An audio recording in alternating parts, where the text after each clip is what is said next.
Olá, meu querido, olá, minha querida, seja muito bem-vindo a mais um vídeo desse canal. No vídeo de hoje, a gente vai conversar sobre um modelo que eu acho super importante, que todo fisioterapeuta que trabalhe com coluna, ele precisa conhecer esse modelo, ele precisa se basear nesse modelo, ele precisa olhar para o paciente através desse modelo. O modelo que eu estou dizendo aqui é o modelo biopsicossocial. Esse modelo, ele foi citado, ele foi mostrado para o mundo pelo psiquiatra George L. Angel.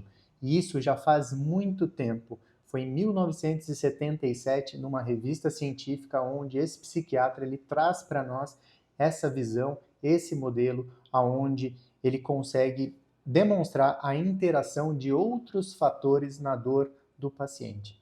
Onde ele apresenta para nós que existe sim o fator bio, né, a questão da lesão, a questão da alteração no exame, seja no exame de imagem, seja no exame de sangue, seja no ultrassom, seja em qualquer exame, onde a gente possa justificar a dor daquele paciente ou a gente possa justificar a doença daquele paciente através da esfera biológica, né? Então, um modelo biomédico, ele só consegue justificar uma dor, ele só consegue justificar uma doença pensando nesse modelo bio, na esfera bio, né? Então, alteração num tecido, na alteração num disco, a inflamação de um tendão, alteração num exame de sangue, alteração da creatinina, alterações no aspecto bio que justifique uma dor e justifique uma doença.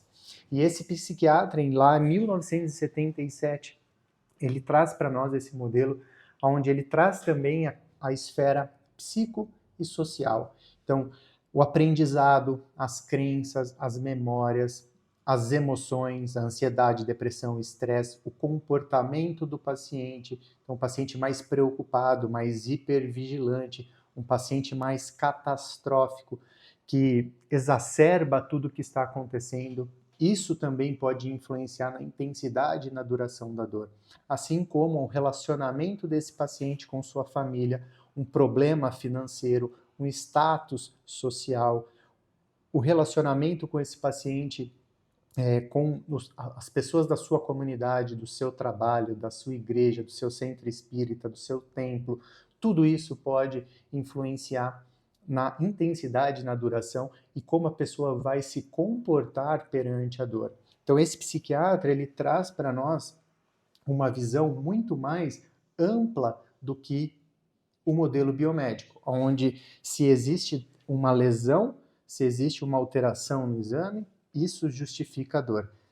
Se não existe essa lesão, se não existe essa alteração no exame, a dor vem da cabeça do paciente, tá? E não é isso o que a gente tem que explicar para o paciente, não é dessa forma que a gente precisa conversar com o paciente. A gente precisa mostrar essa interação. E o modelo biopsicossocial consegue fazer isso de uma forma mais ampla e a gente consegue justificar melhor algumas dores dos pacientes que o modelo biomédico ou que a esfera só bio ela não justifica, tá? Então, o modelo biopsicossocial, desculpa, ele nos faz pensar que os fatores biológicos, psicológicos e sociais eles se combinam e eles se interagem para influenciar a saúde física e mental desse indivíduo. Então, se a gente pensar em três esferas, elas estão o tempo todo se relacionando, se interagindo. Então, a gente não consegue dividir os aspectos bio, psico e social. Aquele indivíduo, ele tem essas três esferas. Em alguns indivíduos, a esfera biológica, o aspecto biológico, o encurtamento, a fraqueza, a inflamação, a irritação, ela pode estar mais presente. E o aspecto psico e social influenciando naquela intensidade, naquela duração daquela dor de uma forma menor. Em outros indivíduos, a gente pode ter a esfera psicológica, mas influenciando mais esse indivíduo, esse paciente. Ou em outros, o aspecto social, algum problema familiar, algum problema no trabalho, algum problema com o filho, algum problema financeiro, pode estar influenciando mais esse paciente na intensidade e na duração. Então, Nesse vídeo aqui eu quero que você entenda e compreenda esse modelo para que você passe a olhar o seu paciente dessa forma. Nós fomos educados muito no modelo biomédico. A sociedade ela foi educada muito no modelo biomédico. Na nossa faculdade, pelo menos eu, né, não ouvi falar sobre esse modelo, não fui apresentado a esse modelo. Eu sempre acreditei e sempre fui educado a pensar que a dor de um paciente sempre justificava por um encurtamento, um ilíaco rodado, uma vértebra rodada, uma fraqueza do core do paciente, uma perna mais curta do que a outra. Só um olhar mecânico, um olhar biológico para a dor do paciente. E quando eu comecei a estudar, comecei a aprender um pouco mais, eu fui apresentado a esse modelo e isso começou a fazer mais sentido para mim. E eu comecei a entender como esses outros fatores podem influenciar na intensidade e na dor do nosso paciente e como a gente pode explicar, justificar e fazer com que o paciente entenda que outras coisas estão atrapalhando, estão sendo obstáculos para que ele não melhore e que essa dor ela está demorando mais tempo para passar ou ela não está passando, não está aliviando por conta de outros aspectos e não porque ele tem o abdômen fraco, ele tem um encurtamento muscular, porque o ilíaco dele está rodado, porque ele tem uma perna mais curta do que a outra, e outras coisas que várias e várias vezes o seu paciente já escutou, e que podem ter outros fatores ali atrapalhando essa sua recuperação. E é isso que eu quero que a gente entenda com esse vídeo de hoje, tá? E quando a gente fala, principalmente na questão psicológica, né, na esfera psico, é muito comum a gente falar sobre as emoções, a gente falar sobre ansiedade, sobre depressão, sobre estresse. Mas, para nós, principalmente para nós, fisioterapeutas, o mais importante que a gente entenda nessa esfera com os pacientes são outros comportamentos, porque uma depressão crônica, uma ansiedade crônica, um estresse crônico, muitas vezes, ou na grande maioria das vezes, nós não vamos conseguir ajudar o paciente. Ele vai precisar de um tratamento medicamentoso, ele vai precisar de um psicólogo, ele vai precisar de um psiquiatra em alguns momentos. Então, nós fisioterapeutas não vamos ter como interferir nisso. A gente vai poder ajudá-lo, a orientá-lo, mostrar essa relação que a ansiedade, depressão, estresse, essa relação que existe com a dor dele, mas que ele vai precisar buscar ajuda de outro profissional. Mas nessa esfera psico, tem outros comportamentos do paciente perante a dor que ele está sentindo que a gente pode atuar de uma forma muito mais eficaz e a gente pode ajudar muito mais esse paciente se a gente entender esses comportamentos, se a gente conseguir identificar esses comportamentos nessa esfera psico, tá? E aqui eu estou falando da catastrofização, da hipervigilância, da cinesiofobia, né, do medo do movimento, da evitação do paciente, eu não vou me mexer, eu não vou no teatro porque eu vou ficar 2 horas sentado, eu não vou no cinema, não vou na pizzaria porque vai demorar para chegar, eu não vou conseguir ficar 40 minutos sentada por conta da minha dor. Então, essa evitação com relação à dor, a evitação de pegar algo no chão, a evitação de fazer algum movimento, um comportamento mais evitador, né? Se a gente pode chamar desse jeito, por conta da dor. Também muitas crenças negativas que esse paciente pode apresentar com relação à dor. A minha protusão, ela é muito grande, ela está comprimindo o meu nervo nunca vai ficar bom, o meu abdômen é fraco, eu não posso pegar peso, eu não posso me exercitar, eu tenho que ficar em repouso na maior parte do tempo, eu preciso sentar direito. Então, são comportamentos, são crenças que a gente pode conseguir identificar nesse paciente e através do nosso conhecimento, através da nossa teoria, através de boas informações, a gente pode começar a mudar o comportamento desse paciente. E aí sim a gente pode ser muito mais eficaz do que a gente ficar pensando apenas no estresse, na ansiedade e na depressão. Então, o intuito desse vídeo é que você comece a olhar para o paciente de uma outra forma, de uma forma mais ampla, que você faça essa interação do bio, do psico e do social, e que principalmente nessa esfera psíquica que eu estou falando aqui, a gente não fique preso à ansiedade, à depressão e ao estresse. Porque isso a gente vai conseguir interferir muito pouco.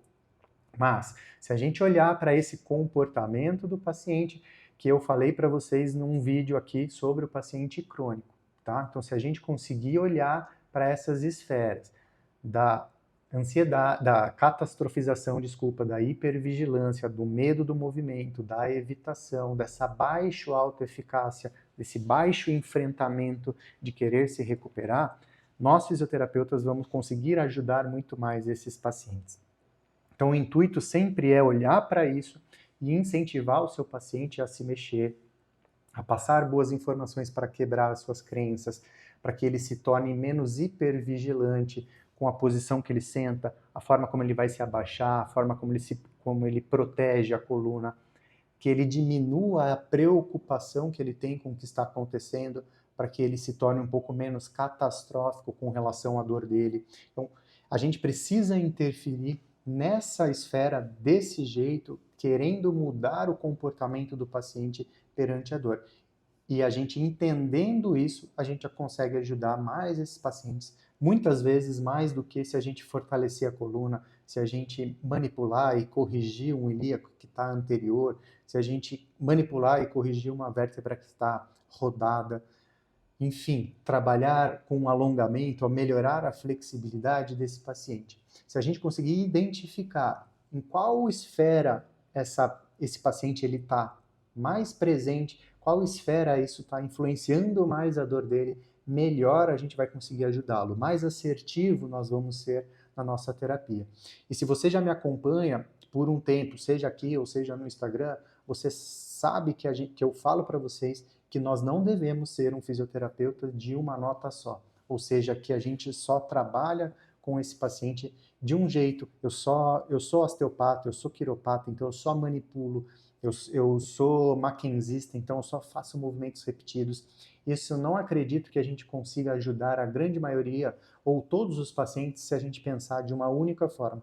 Eu quero que você consiga ter esse olhar amplo, que você tenha ferramentas que possam ajudar vários perfis de pacientes e que você saiba identificá-los. Então, isso que eu falo bastante para os alunos do MAT, que a gente precisa saber avaliar, que a gente precisa entender comportamentos, que a gente precisa entender sinais e sintomas para que a gente consiga ser mais assertivos com o paciente que a gente vai tratar. Então, se eu identifico que existe essa esfera psicológica afetando mais a dor do paciente, está influenciando mais, eles têm pensamentos negativos, ele tem crenças negativas, ele tem comportamentos catastróficos, ele é um paciente hipervigilante. Se eu identifico isso, a forma como eu vou conversar com esse paciente, a forma como eu vou trabalhar com ele, as coisas que eu vou indicar para que ele faça, será diferente de um paciente que eu identifico que é só uma questão bio mesmo, que ele não tem crenças negativas, ele não é um paciente catastrófico, ele não tem nada nessa esfera psíquica. Na questão social, trabalho, está tudo bem, a família está tudo bem, não tem nenhum problema que ele relatou para mim. Mas para entender tudo isso, você precisa saber avaliar, você precisa questionar isso o paciente nesse primeiro momento.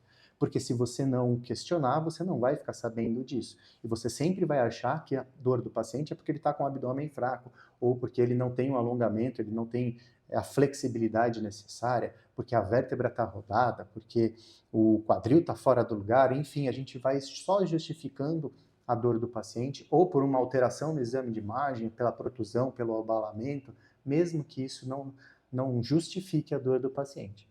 Então a gente precisa ter esse olhar, a gente precisa saber avaliar, a gente precisa saber identificar para que a gente consiga ajudar melhor esse paciente e que a gente consiga ter um tratamento de fato centrado no paciente, de fato querendo ajudá-lo de uma forma mais ampla, mais completa, porque isso a gente vai conseguir fazer com que esse paciente ele retorne às atividades dele, ele tenha um olhar diferente para o que está acontecendo e que ele consiga ele tenha uma qualidade de vida melhor, que a gente consiga passar para ele que outras coisas no dia a dia dele estão influenciando na dor.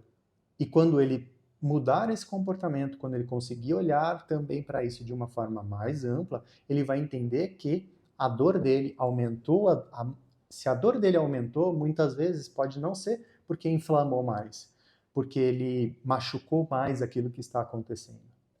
A partir do momento que ele entende essa conexão dessas três esferas, do bio, do psico e do social, ele entende que, às vezes, ele brigar com o chefe, ele estar passando por um momento estressante no trabalho, pode fazer com que a dor dele aumente, que ele sinta mais dor nas costas em momentos mais estressantes.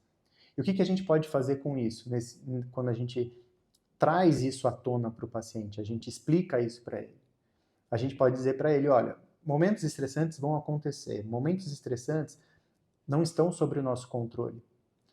Mas, se você entende que você está num momento estressante, passando por um momento estressante, há 1, há 2 semanas, a sua dor começou a incomodar mais, você está sentindo mais dor na lombar, você precisa fazer atividades que te dê prazer.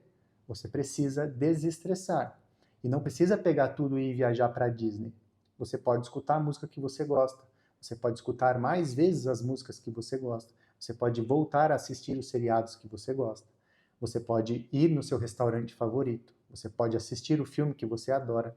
Você pode começar a fazer atividades que te dê prazer, atividades mais prazerosas, porque você já entendeu a relação que o estresse está causando no aumento da sua dor.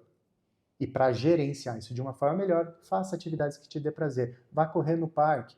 Ah, mas vai piorar. Não vai piorar a sua dor, porque você vai se desestressar. Se isso te desestressa, se isso te traz sensações de bem-estar, vai correr no parque, vai pedalar, vai fazer qualquer atividade que você se sinta melhor. Aí está a grande beleza do modelo biopsicossocial. A gente conseguir mostrar essa interação, fazer com que o paciente entenda essa relação e, a partir daí, conseguir trazer soluções para o paciente. Como eu falei no decorrer desse vídeo, quando a gente fala de estresse, ansiedade e depressão, muitas vezes, num caso crônico, muitas vezes a gente não vai conseguir interferir de uma forma eficaz. Talvez esse paciente precise de ajuda médica, ele precisa de ajuda psicológica, ele precisa de tratamento medicamentoso. Mas em alguns casos, ele entendendo essa relação, estou mais estressado, estou passando por um momento estressante, aumenta a minha dor, a gente consegue orientá-lo com relação ao que diminui esse estresse, a fazer atividades mais prazerosas. Mesma coisa com a ansiedade. Fez essa relação, ele entendeu essa relação, fez sentido para ele, o que diminui a ansiedade dele? Talvez ensinar respirações, fazer com que ele respire mais, que ele vá ler um livro, que talvez isso diminua a ansiedade dele, fazer alguma outra atividade que ele já percebeu que diminui, que deixa ele menos ansioso. E a gente pode ajudá-lo a ele a encontrar essa solução e a entender essa relação, tá? Eu não vejo uma melhor forma, eu não vejo outra forma, na verdade, hoje, de lidar com pacientes que têm dor na coluna, principalmente os pacientes crônicos, sem esse olhar biopsicossocial, sem esse olhar mais amplo. Se a gente ficar fechado, focado só no modelo biomédico, onde só questões estruturais justificam essa dor, a gente vai continuar errando, a gente vai continuar fazendo com que cada vez mais pacientes se tornem crônicos, tá? Então, a minha sugestão aqui com esse vídeo é que você tenha esse olhar mais amplo, que esse olhar que você consiga ajudar esses pacientes de uma forma mais eficaz, tá bom? Eu te vejo aí no nosso próximo vídeo. Até mais!